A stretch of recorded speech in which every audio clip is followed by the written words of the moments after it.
Let's talk about the Warriors. They acquired Jimmy Butler last year to be their third star. They get him for a really good price, Wiggins and a first-round pick. Acquired him without giving up future assets. They maintain their standing going into their rebuild after the Curry and Draymond and Kerr era comes to an end.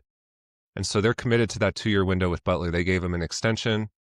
Curry, Butler, and Draymond's contracts all align with Steve Kerr's. Now Giannis is out there. They have Jonathan Kuminga to offer to other teams. He's a valuable trade asset compared to some of the other pieces that are being floated out there. So I want to talk about, number one, is a Giannis trade realistic? And number two, if they don't go with a Giannis trade, what trade should they do? And lastly, in both scenarios, how good is the team?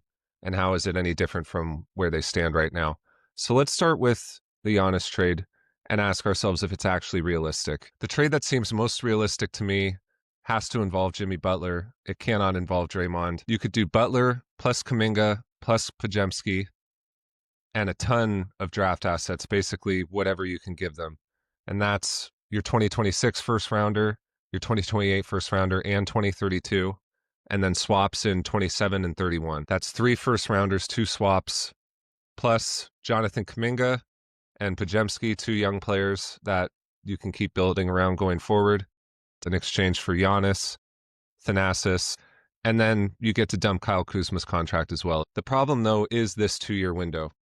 Giannis has this year plus next under contract and then a player option after that.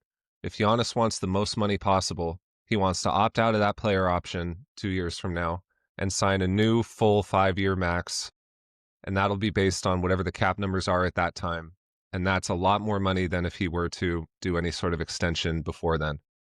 So it's in his financial best interest to do that. What would make sense is if the Warriors agreed on a 3-year window rather than 2 years.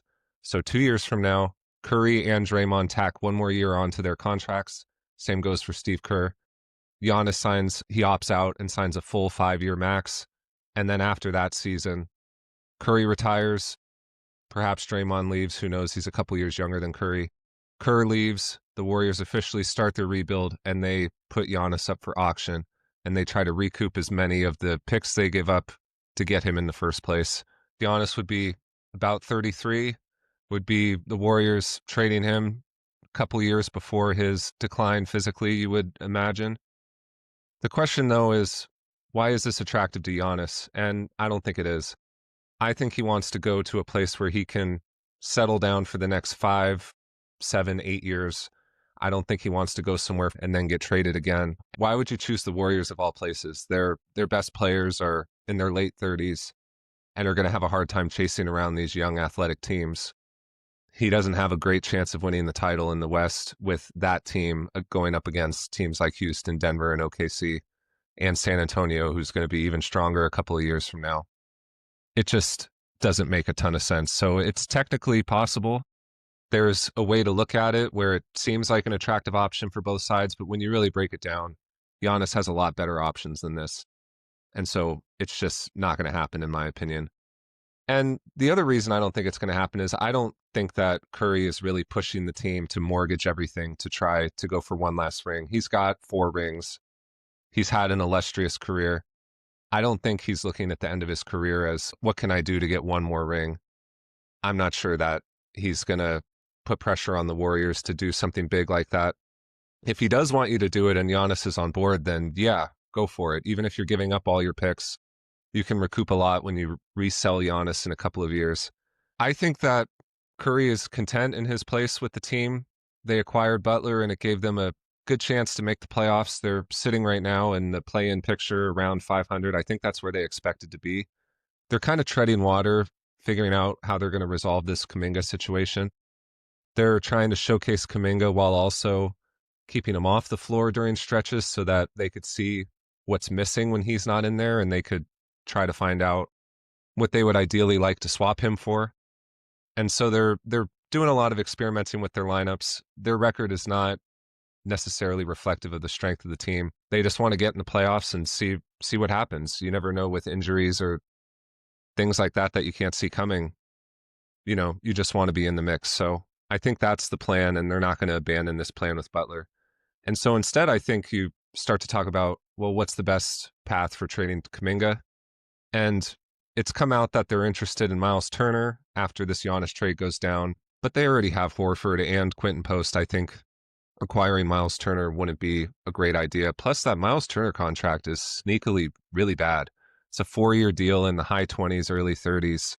That's a lot to pay for a center, let alone a center who's putting up the kind of numbers that Miles Turner is right now.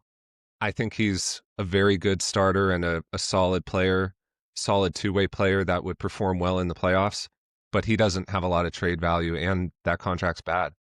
So I don't like them trading Kuminga for him, although I do think Milwaukee would love to have Kuminga.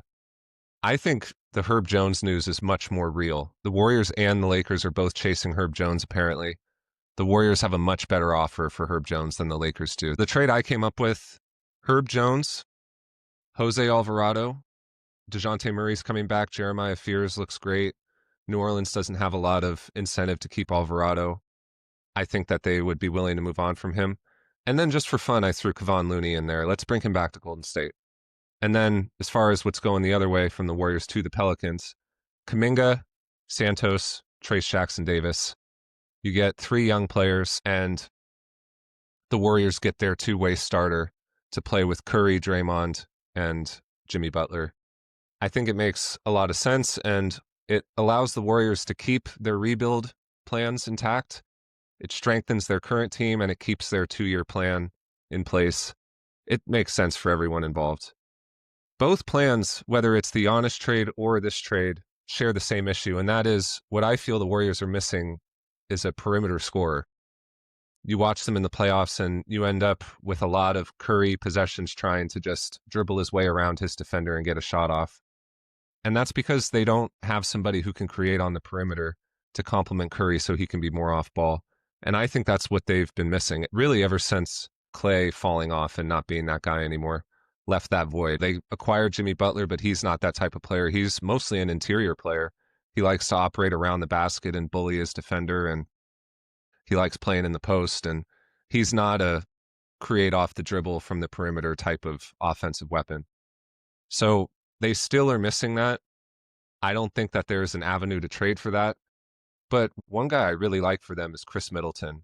He's more than likely going to get bought out by the Wizards. I don't think anyone's going to trade for that contract.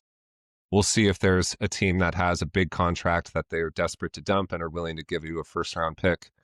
I don't think that deal's out there, so I do think he's going to get bought out by the Wizards. And I think he would be a great fit with the Warriors.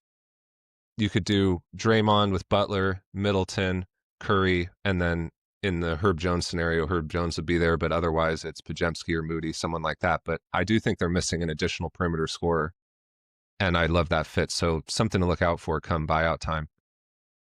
So don't worry about the Warriors. Their record is irrelevant right now. They're going to make this Kuminga deal and get a couple of rotation players. I think Alvarado plus Herb Jones would be a great add for them. I think they're missing a bit of point guard play. They're kind of putting some combo guards in there instead of a true backup point guard. I think that would be a big help to them. The Warriors just want to get in the playoffs, get in the first round, and give Curry the ball and see what happens.